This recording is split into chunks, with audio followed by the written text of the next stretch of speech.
If a question gives you details of all the assets and liabilities of that business at the start of the year, like this, and they ask you to prepare an opening journal entry, what you would do is you open up the general journal like this, the detail column, the debit and the credit column. First of all, you record all the assets.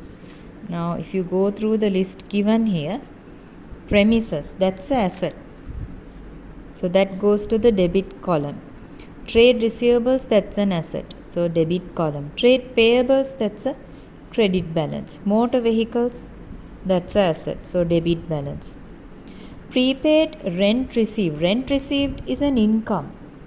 If it's a prepaid rent received, that means the other party has given the rent in advance to us, but we have not provided them with a service or a benefit yet, which means we owe them $1,000, so that will be a liability.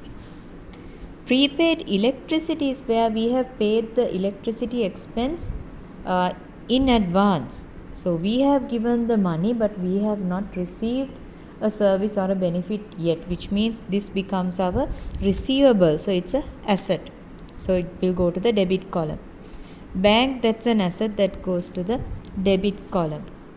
So all those assets will be recording it first in the debit column. Then after that, next we record all the credit balances, and that includes trade payables, the prepaid rent received, and also the capital. But in the question they have not given us the capital amount, so we have to calculate that through the general journal. So once you have recorded all this, you will add up the debit balance. Can you see the debit side is more than the credit side? So you add up the debit side and the total will come to 43,700. You enter that on both sides, and then you take the difference between this and these two figures. So 43,700 minus 5,000 minus 1,000, you get a balance of 37,700. That will be your capital amount.